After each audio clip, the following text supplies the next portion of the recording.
Greetings, nerds. This is SNN Nerd. I'm your host, Sarah Belmont, and with me, as always, is our Mr. Producer, Will Polk. How are you doing tonight, Will? Very well, Sarah. How are you doing this evening?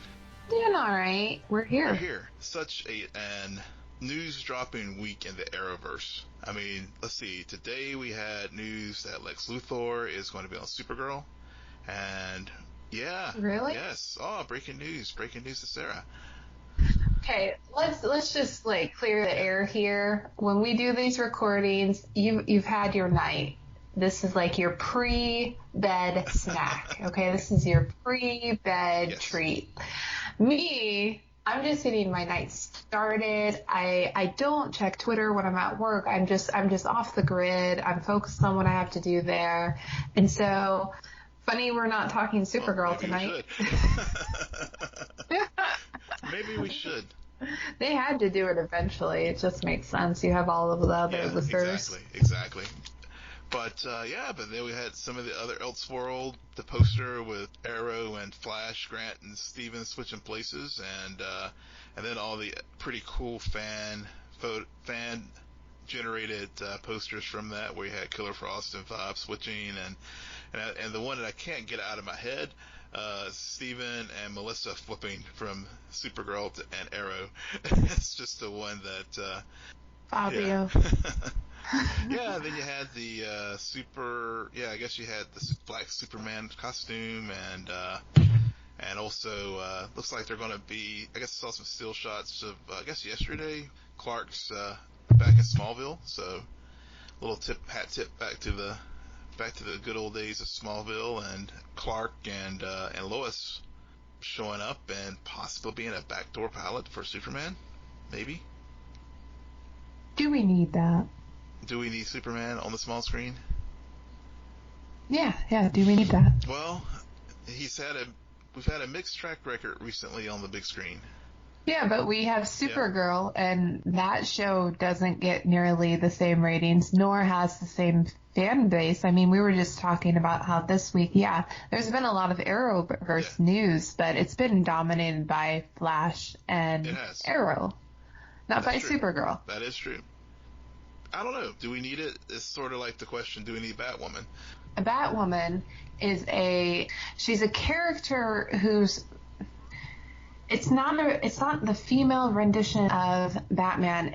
She is a female, but more importantly, she is representative of the LGBT community, and that's something we haven't seen before. And I think that combination allows her to have a greater platform than even when they did go the Supergirl route and wanted to explore Kara's story on the small screen versus Clark's story on the big screen. And then, Will, you're forgetting one other very important factor here. Do we need this when we have Krypton? Very, very, very good point. No, we do not need this.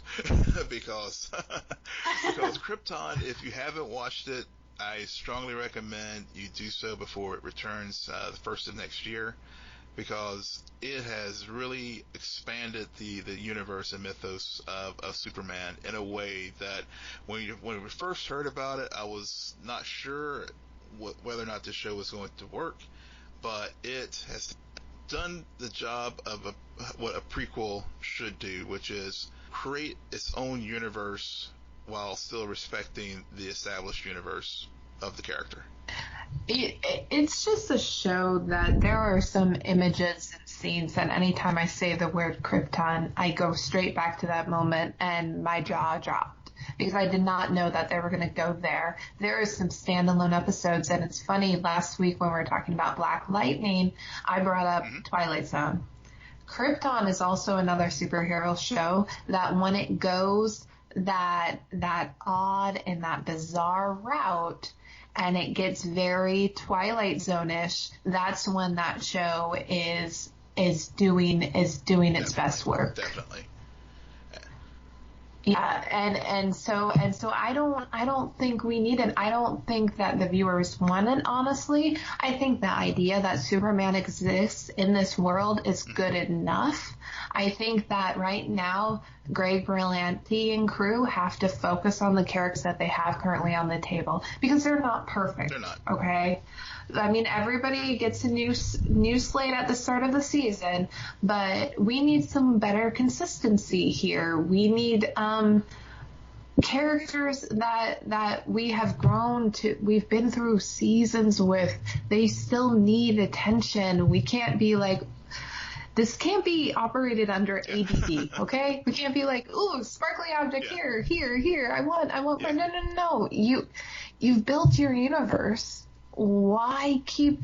And there's way to introduce new characters, but not everybody needs their own TV show. That's a very good point. I mean, and the source that said that there's a Superman show out in development has a very mixed track record. So, it could just be one of those things that, hey, as you said, it's the shiny object, and we're just going to capitalize on the the popularity of the Arrowverse crossovers, and also I think the fact that people are still have very, very mixed, or even just outright bad feelings towards the DCEU as far as what they've done with the characters on the big screen. And so maybe they're just putting this out as a trial balloon just to sort of see what the reaction is going to be, with the crossover.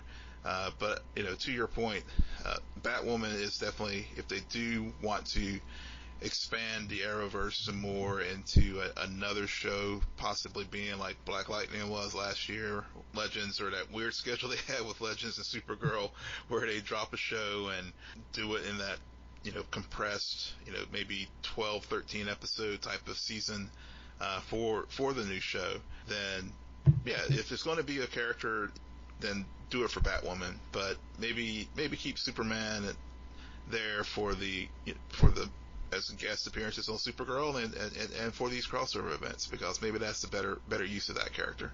Yeah, definitely. And I guess I don't know how many more superhero shows I can take at this point. In the sense that I feel like the more you have to compare to, the more you see the flaws. Yes. So I already see the cracks. I don't want those cracks to suddenly get heightened that much more, in comparison to another character, another story. And it is interesting how it always seems like the first seasons of these shows are hailed as usually the better season. I mean, Arrow is proving, though, that that's not always the case. Sometimes they just have to catch their breath and find a new way to tell the story. And so on that note, let's jump into Arrow Inmate 4587, Season 7, Episode 1, Oliver in Jail. It's madness. It's interesting. Full disclosure, listeners, we recorded our reaction to this episode on Tuesday night, and then due to technical difficulties and the world being against me this week, we are having to re-record, and I've had more time to think about this episode. So, since you've had more time to think of it, are you as hyped as you were when we first talked about it, or less so? No, I'm not as hyped, not nearly. It's not that I do think that this is a good episode. This is a great season premiere of any show. I think it's the best one out of all of the premieres we've seen over the last few weeks. It's a solid introduction to this season. I do think that why it stands out so much is the bookends, the opening montage, and I stand by, if you remove that music, the montage works so much more better. It was very distracting for me because, first of all, Titans trailer, okay, that song stuck in my head for weeks after watching Titans trailer, and now it's back in my head. But also it's so well directed and edited together. I don't think you need that punctuation mark. And Arrow doesn't do that with their music choices. They don't incorporate songs. They did that in season 1 and then they dropped it. So it was really odd to have that be the lead-in of season 7. Go ahead. You said this like the bookends, and maybe that was an intentional thing to help reset this show, because last season heard since season 4, which has traditionally been, it seems to be in the Arrowverse, the season where they trip over themselves in the worst possible way. Season 5 or 6 in the case of Arrow was supposed to be that reboot, and we thought that we were going to get that in season 6. It was a reboot of something, but it wasn't what fans were expecting.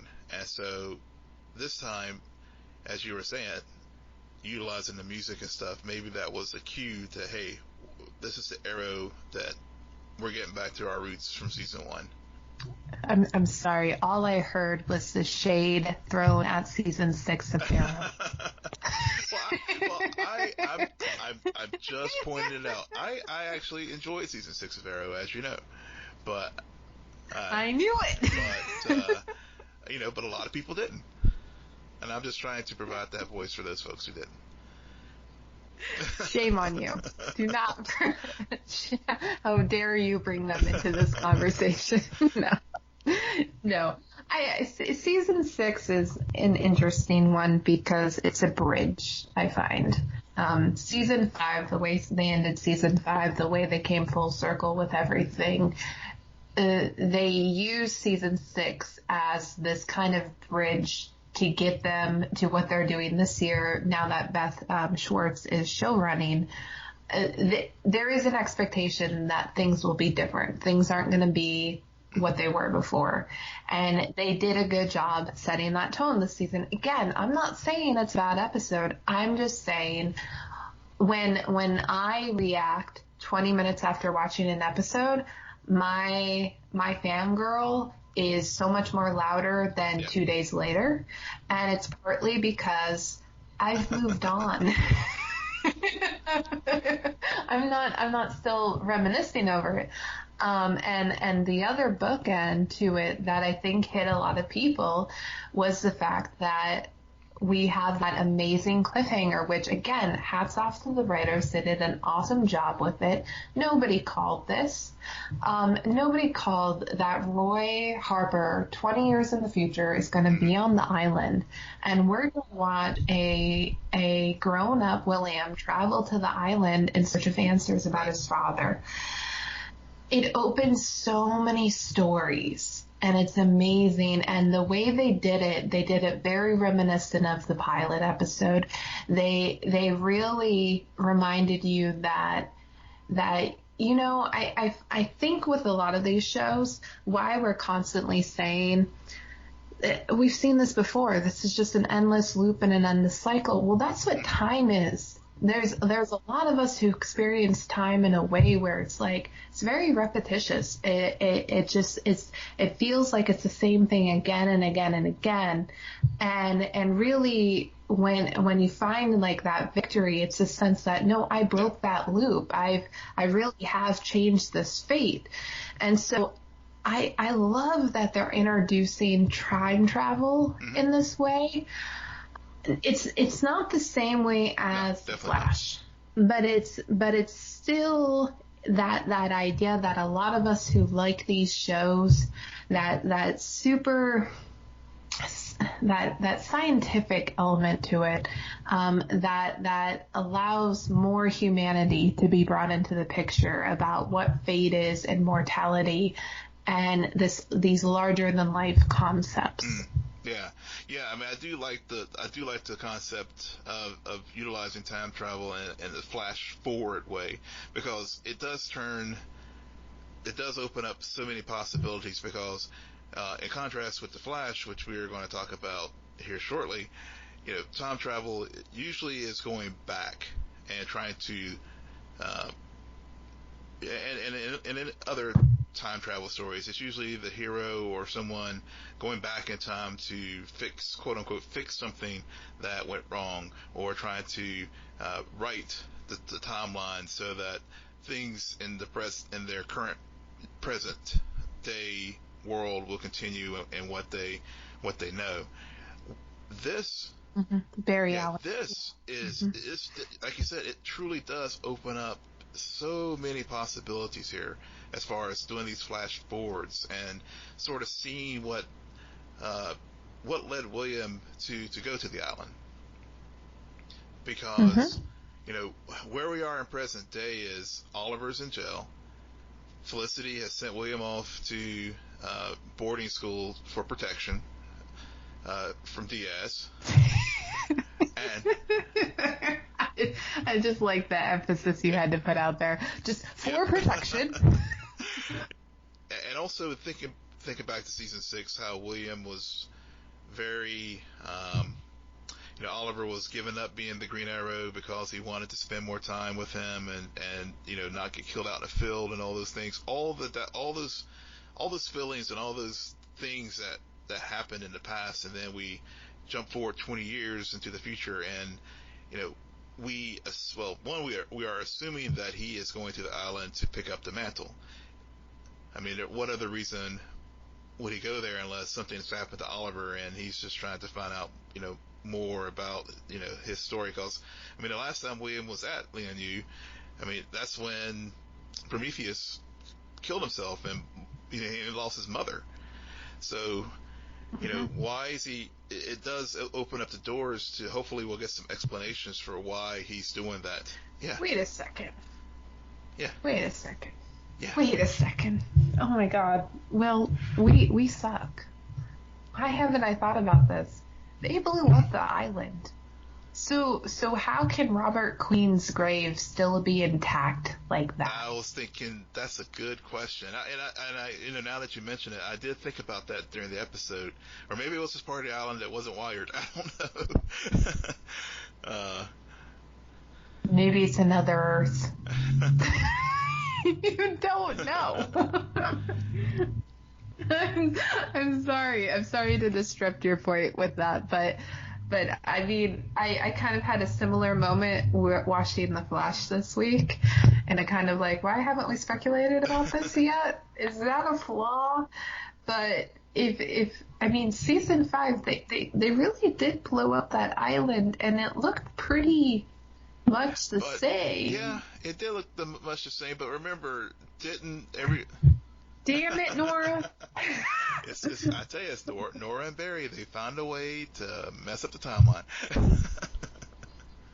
Which is another thing that stood out in the season premiere, is that The Flash last week, we were talking about how they did not do a 5-month jump. They made it very clear in Arrow that there was a 5-month time jump between the finale and the premiere. Yeah. So now that we know that we're headed into Elseworlds and Oliver and Barry are switching costumes, powers, potentially families, do you think that there was a reason for that discrepancy? The one obvious thing is that the timelines were messed up, and maybe that's why the island is intact now, and maybe the outcome was different in that William's mother is not dead, and right. William is hunting down more answers about Oliver, which, why did Oliver choose the path that he did to becoming the Green Arrow, and also, what's Roy doing there, and how does Thea and play into this, and Roy play into this, because last time we saw them, they were going off to deal with various Lazarus pits and other things. So again, it just as you said earlier, this time jump for 5 months, and also the 20 decade time jump, opens up so many story possibilities. Not to mention, we have a new person in Star City, wearing the hood. So and what possibilities that means for us. Is that Roy coming back to take up the mantle of Green Arrow? Clearly it's not Diggle, but there's. I think that we're all focusing on the wrong thing about that scene, though. It's not just that there is a vigilante, someone impersonating Arrow. It's that final shot of this individual. They were marking off names on a book. Very reminiscent of Oliver Queen's mission in season 1 and the whole reason why he came back to Star City. And I don't want to overlook that point, because I think that's more interesting, because we've seen hood impersonators before. Hey, I'm going to watch Daredevil this season later this weekend, and there's a Daredevil impersonator. So we're used to that, but it's the fact that they're even going one step further. And it's a similar mission. They are carrying out that same methodology when, even down to, the only thing that was missing is you failed this city. You're right. you're very, very right about that. And it's it reminds you about what Star City was in season 1. A very passive aggressive, on the defense, keep your head low. You have the rich, you have the poor, clear injustice occurring, but nobody willing to step up and try to put an end to it by any means necessary until Oliver came back. And then this season, due to the vigilante van and due to everything, all of the fallout, all of these characters are suddenly benched. And that is so frustrating for them. And I really do appreciate how they did that. I especially appreciate the use of Renee and Dinah, because, again, these are ancillary characters. We don't have as much love or admiration for them as the OTA, as the cool kids call it. But the way they were used to really set the stage for what was internally occurring within the city itself was brilliant. It was. Yeah, I mean, that whole scene where, Renee opening up the gym, dealing what we jokingly call the Cobra Kai gym, and he's Renee talking to the kids, and just the disillusionment and the despair that has returned to the city because its protector's gone. And folks are like, we're back to where we were. And then on the other side, you have Dinah, who is, trying to pick up the pieces of the police department and trying to restore trust in the police department after Diaz corrupted it and turned it into his own private army vigilante force to loot and enrich himself, and so it was a very explosive moment. And also when you factor in the dynamics of the new Team Arrow, about how they had their split from their OTA and so now they find themselves on opposite sides of the vigilante issue after they themselves have been vigilantes, and their approach to it, where Renee was trying to teach people how to defend themselves and also how to protect themselves from going down that road of vigilantism. But then at the end of the day, Wild Dog returns because he realizes that, to deal with some of these matters, they do have to take the law into their own hands. And then Dinah, who is now really being that law and order, no, we got to go the quote unquote correct way and go through the typical due process and everything like that, and to the point where she was like, look, if I catch you doing this again, I'm writing you up, I'm taking you in. And so right. It really did set up a very interesting. I hope to carry this dynamic forward, especially with Oliver being in prison and it's going to be in there for a while. It's not going to be a 2-episode kind of deal. I hope to carry that forward this season, because it makes for good organic tension, and really gets to some of these philosophical points that they were dealing with. It allows the show to have the conflict without a villain of the week, because there wasn't one this season. It was really just crafted around not only Oliver being stuck in jail, Felicity and William being vulnerable to Diaz because they're under Argus protection, but Diaz is pretty crafty. But essentially the conflict is, the dramatic beats are found with Dinah and Renee's conflict over what to do now, and how do they allow justice to occur in the city, and they take very different stances on it. And I think that was really the brilliance of the episode, is that they didn't need a villain of the week. They already had that built in, and they're able to tell a much larger story that way. And I think that's why it stood out among all of the others, because everyone else did, I feel like. What else to talk about in this episode? I know that there was more. Yeah, more in the we've talked about a lot of the ancillary characters, but we haven't talked about the man himself, Oliver. Who? He's okay. No, but I will say that I like the way that, to, again, contrast this with another show that I'm always defending, The Flash.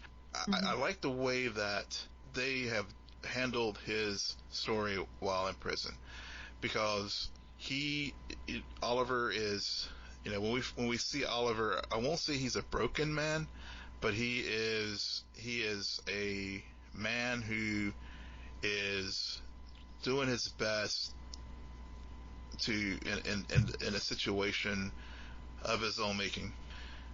Protect his team. He turns himself in, and he protects and uses this as a way to hopefully protect Felicity and William from Diaz and all the other threats that are out there now that he has publicly outed himself. Because, again, that's one of the reasons why these heroes do wear masks is, you hear the story in the lecture about protecting your family and friends from all the harm.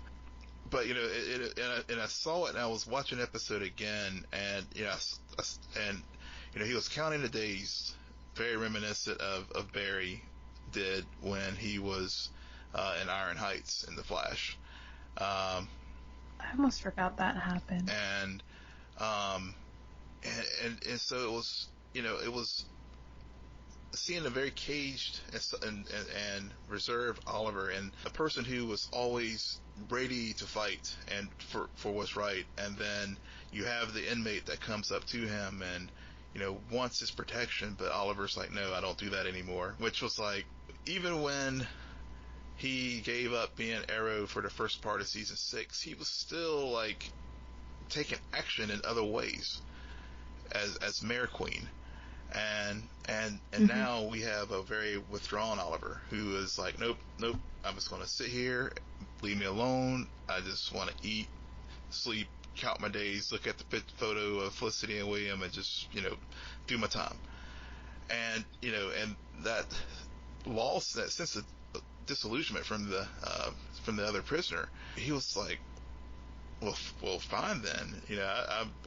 It was a good, we were talking about Star City and how it's fallen back to its old self, and with this character, it was the same way. He was like, well, all my hope and despair is, all my hope is like crushed here, because my hero is letting me down. And there's that angle, and then there was also the literary angle that they've played up with this, with Count of Monte Cristo, which was a person who was wrongly convicted of a crime, and I guess being personified in the other inmate, and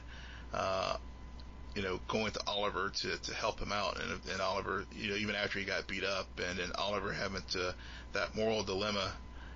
This guy is like called out to him to help, and he doesn't. And it wasn't Felicity.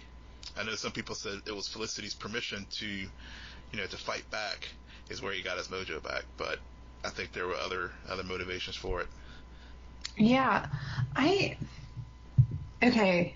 So this may be a long, drawn out point, but try to stay with me here. Because while you were talking, I was thinking about this, and you raised some interesting perspectives. First of all, I think the term caged is highly appropriate for this. Like, that is what we're witnessing, and that is the beauty of part of the better parts of this episode, is because you really get the idea of what it really means to be behind bars. I mean, these people are caged. It is routine. It is just boredom, and it's kind of intense, but it's a different form of intensity because you are monitored 24/7. You outside communication, isolation, and all of that. But I couldn't help but think about Oliver season 1 and how he didn't want. He came back with a mission. He almost felt he couldn't be Oliver Queen because of what that would mean in terms of him making sure he got the justice for his, or make sure he redeemed his father's name and legacy and all of that. And so in a way, he did kind of like some of the distance, a lot of the isolation and self-isolation and just being a martyr himself, I think is very much who he was back then. Only you're seeing it in a different way, and maybe this is just like the show repeating past beats, because Oliver Queen has never left purgatory. He never has. And he's just in another version of it behind bars. Good point. Well, it was a team effort. Thank you very much. Team effort, and I agree with you. Like Count of Monte Cristo, which I'm surprised they haven't pulled out that book before. Because that's what the show's all about. Yep, it is. But it's just a great use of a classic literature to carry, to tell the story and continue to do that where appropriate, because what better way to those universal feelings and things that happen and that are explored in that medium to the television medium. I agree.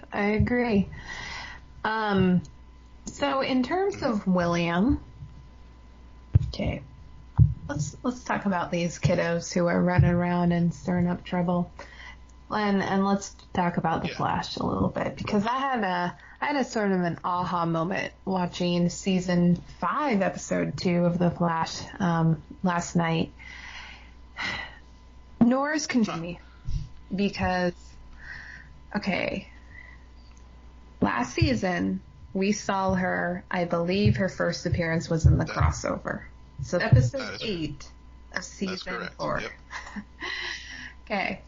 And then we see her in and out for the remainder of the season until the finale, when she helps Barry with the satellite.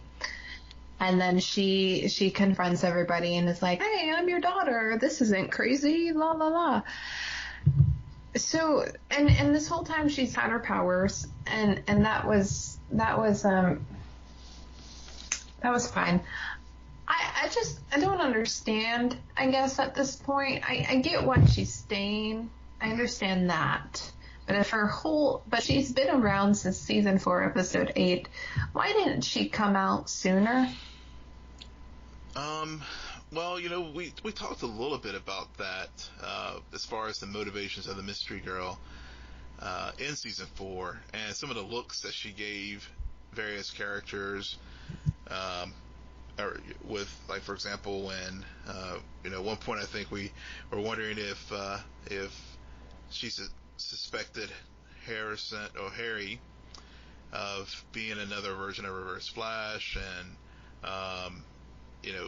there were other situations where she had that encounter with Iris briefly at. She was also writing the code of DeVoe. Yeah, in her notebook. Yeah. So, at that point, I wonder if she was holding herself back, maybe to not corrupt the timeline any more than necessary. But maybe the satellite incident, where if it had played out as it might have originally gone, Barry was going to be killed in that moment. And so she made the decision then to, because if I recall in the finale of season 4, time was reversed, where things went back. Oh, it was.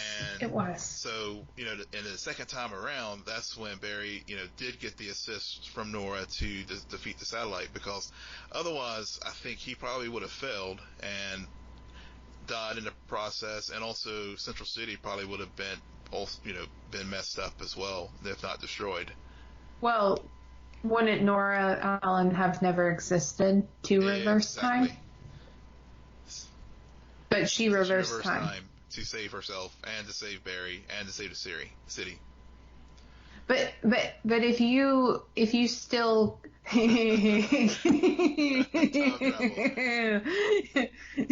no, you have to stand by your show and justify this to me. But if you live the full event knowing that, oh my God, my father just died, wouldn't you instantly disappear?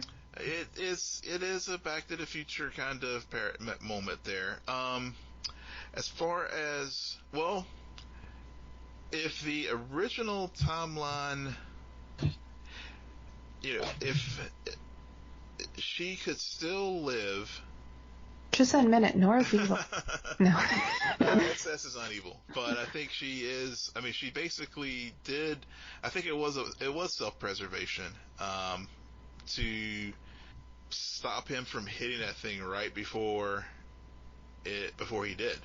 So okay. Well, it's just was interesting to me in watching this episode, because this episode they really, from now that both Barry and Iris are aware, which hats off to you writers, thank you for not prolonging this and allowing Iris to know the full truth right from the get-go. It's still, it is funny though how even though she knows really going on, she still kind of is upset that like Nora doesn't want to spend any time with her. Go ahead. I have a thought about that. That's something you said last week. So I was thinking of something you said last week about their relationship, and and wanting to go into the future, and sort of like how we had in season 3 with Barry going forward, seeing his future self, and with Savitar, and how all of his decisions ended up estranging himself from the team, and Cisco losing his hands and the vibe powers and stuff. And you mentioned last week it would be fun to see if they would go forward in time to see Iris dealing with the loss of Barry, and how that impacted Iris, or 30 years from now, maybe we get more things about why why Iris and Nora have the relationship that's clearly awkward and very distant right now. But I'm thinking part of the reason, the reason why that they're estranged and stuff is it's the bond that Barry and Nora have, and Iris is just feeling more and more like this, why can't I have this relationship with my daughter that, Barry just seems to naturally pick up this parenthood thing, and and maybe seeing all those things, and then the events that will unfold still happen where Barry does disappear.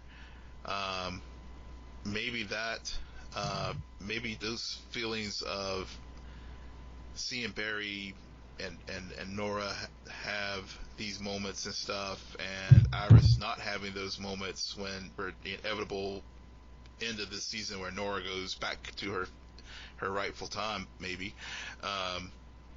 causes her to feel this kind of resentment or distance from her, because they never really did have those moments to bond like Barry and Nora did.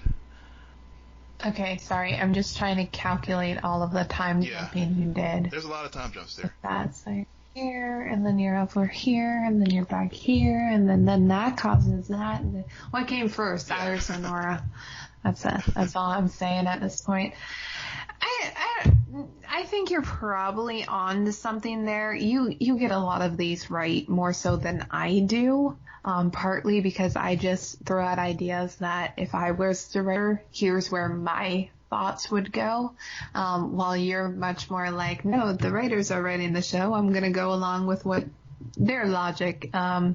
So you're probably going to be right. I would never tell you you're wrong, Will, about these things, knowing your track history. I was thinking, though, that when did Iris's mom leave? It was before Barry came, before right? Barry came. I think, yeah. I swear to God, I have no faith in people anymore, because that's pretty intense. If they can do this in a way where they highlight the fact that Iris's desire to be mom stems from the fact that she didn't have a mom really growing up majority of her life, and so she wants that bond. That's something she's never experienced as a daughter. And then to have your own daughter grow up who because they don't know their dad, places their dad on a pedestal, and you're the parent who stayed. You're the parent who was always there. So I just, there is a lot. And you know, this episode, Blocked, I really liked what they did with Iris this time. This is one of the few times I've liked how she was written. It made sense. It was compelling. And I thought it was ironic because it had nothing to do with Barry. Yes. Like it did, but it didn't. You're 100% on point there, and I'm there 100% there with you, because it was great seeing her doing what she does best. I mean, she's a journalist, and instead of trying to force this leadership role like they did with us last season, where it just doesn't make sense. I mean, she wasn't a scientist. If they had executed it like they did in this episode, Blocked, where she was going there, you know, at that crime scene with Captain Singh, and I just loved that moment where she's like, hey, you know, she's working like an investigative journalist would do, investigating these metas and working the contacts and following up with the story, and you know, when she went to go visit the police officer who was injured when Gridlock was broken out of the van with and he talked about her blog and all those things. It was just that they need to do that with her every single time, because when it does, it's realistic, it's keeping with their character. It pushes the plot forward. Yep. I mean, it was a standout for this episode, but it's funny how I have a very similar criticism that I did last week with the premiere. There's the Iris storyline, and even the Cecile stuff got to me. And I thought that there's a moment in the episode where Barry goes to talk to Joe to help with Nora. I love the director who decided to have a pull back tracking shot occur to reveal Cecile listening in on that conversation. I've never seen that done on one of these shows before, because this is the first time when a character is overhearing a conversation, and it's not necessarily revealing information about a meta or a power or a conspiracy or a lie or anything. It's just about honest to God parenting advice. And I thought that was so genius, the way they did that. And this idea that Cecile, who's now an older mom dealing with an infant, she had a connection with her child, a supernatural connection with her child that she thought she was going to be able to still have. And it was the saving grace for her, because it allowed her to be the perfect parent. Only to find out she's losing that, and which is such a good concept to have, because we've talked about morality with these powers before. The idea that can Barry Allen handle just being Barry Allen, or does he always have to be the Flash, and why? And why is that so integral? Well, when you're a parent, you assume a brand new identity as someone now. Like, you're a hero to them by nature of blood, and just being able to nurture them when they literally can't take care of themselves. But I think all of that was a standout. Yet they still don't know what to do with Cisco and Caitlin. And also, WTF, mate, what was up with Ralph's eye makeup? That was distracting. I swear to God, they shot a scene with them in Star Labs right after the fight scene at the end with Cicada, and somebody did not remove Ralph's eye makeup, because I could not stop looking at it. Yeah, I guess maybe he was still maybe too weak or something from getting his powers taken away for a bit, that he just didn't care. But it was just probably a bad editing job. Yeah, it was distracting. See, actually, the triangle with Cisco and Caitlin and Ralph, it didn't bother me so much. It was, the way they structured the story this week, it was the Flash when it's at its best, because of all the reasons that we mentioned before. I think you're spot on with the whole parenting discussion with Joe and Barry and Cecile listening in. I mean, that was a very poignant moment, and and we always we joke about the Joe West moments, because those are always the heart of the show. And now, by extension, Cecile having a very, as a parent, having that feeling of like helplessness, because you were the perfect parent, and now all of a sudden you're feeling powerless, because you don't know, you're hearing this baby crying, you don't know what it is, and you're trying to figure it out. And just imagine having that power, where before you were able to just like, oh, I know you're hungry, oh, I know you're sleepy, oh, I know you're this, and now all of a sudden coming to grips with, I don't know, I'm just gonna have to use my best judgment to figure out what's going on. And then you had the story with Cisco's trying to get over Cynthia. I liked the way to utilize Ralph here, because I mean, he's like the last guy on Earth you would think would be able to give relationship advice or nurturing advice as far as how to get over someone. I mean, I wouldn't think of Ralph Dibny being that individual, but he gave Cisco the Book of Ralph, and there were some very funny moments in the way that Carlos always plays Cisco, and dressing him up, getting him out of his comfort zone, and putting him, redoing the hair and putting him in this like Ralph-esque suits. It was funny naturally, instead of the forced slapstick that they tried to throw on us last season. At least for me. It worked for me. Yeah, I'm like on the opposite end of it. I don't think it was like the slapstick humor of last season. It's just that I never bought into the Cynthia Cisco relationship.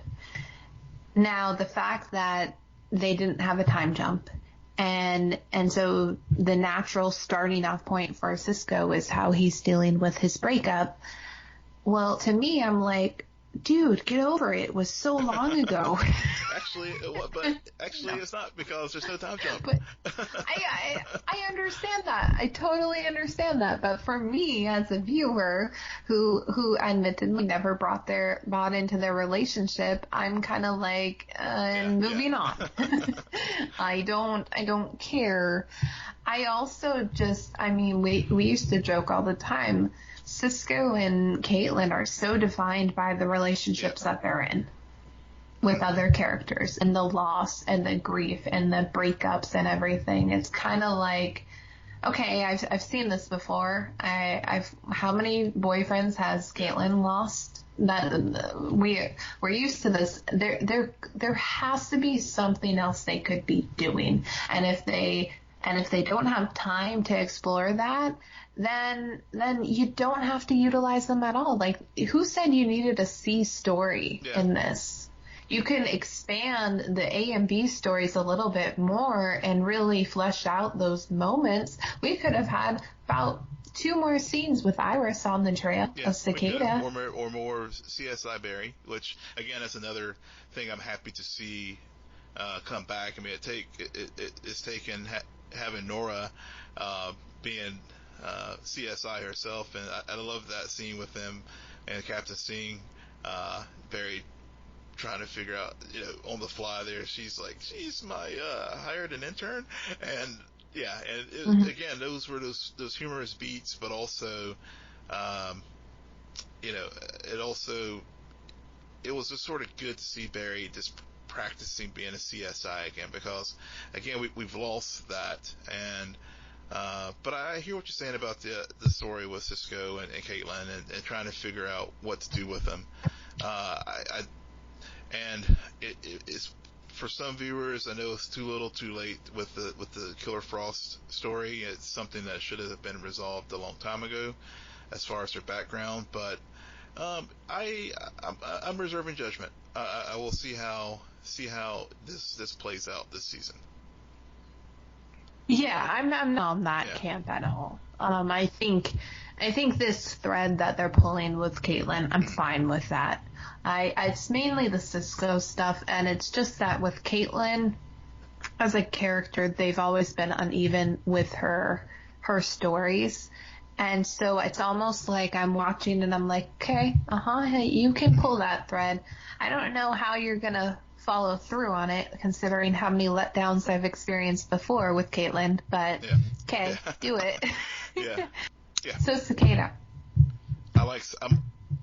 Cicada. I'm liking the way they're handling this villain. The more, they're jumping right into it, but there's still some mystery there as far as motivations, other than obviously he hates metas, clearly. Yeah. Family died. But don't yappy. You're just like, oh, he's so mysterious. Sorry. But basically he's just a dude who has some issues, and we don't know what those issues fully are, other than that he hates metas, and Nora and Cicada has some kind of connection, based off a look, but That's how you read that? There's some familiarity there. I don't know what it is, but there's something there. I do. There is some. It was well played, because now you have the fans on two sides of this. Either there's a familiarity there, and again, this would totally align with my fan fiction about how Nora is evil, because she's Cicada's offspring and Barry's not the real father. Oh my God, it was Iris. Scandal. And that these characters are all on purgatory with Roy. I love the way your mind works. or it's more about, it's not about the eye contact or any kind of familiarity. It's more about dad and that word and the not even the word, but the tone of help and, oh my God, you're going to die, and fear and that connection. And I guess I do agree to you with an extent that this episode is very reminiscent to when this show does things right, because this show's all about family. And there's a lot of family angles going on. And the fact that they can allow their villain to have come at it from a similar perspective, the idea of like losing your family to metas, because that's what I think is going to come out. The tease in the season 4 finale, there were remnants of a kid or multiple kids around, and they're not there anymore. And there's a reason for that, and I think it's because of the metas. Now, why his dagger is shaped like a lightning bolt? Nora Allen. No, I don't know. I don't know.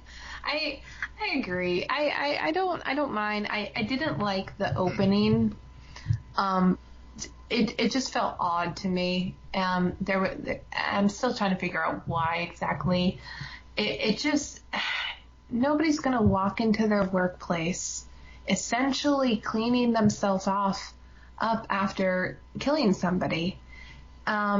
Like who does that? Why? Cicada does, because he's messed up in the head. That's why. I just don't understand. Like, does anybody in Central City pay attention? Nah. Well, I mean, who knows? I mean, maybe his coworker there was just like, I'm not messing with this dude. He's got a few cards missing out of the deck, and I'm just going to let him do his thing. And because it was kind of that scene was kind of played where he was, it's like, damn, you had a rough night again. So clearly his coworker's like, I'm not messing with this guy because he is getting into something that I don't want to get into. What was the better opening, Arrow or Flash? Better opening this week. I'd say Arrow.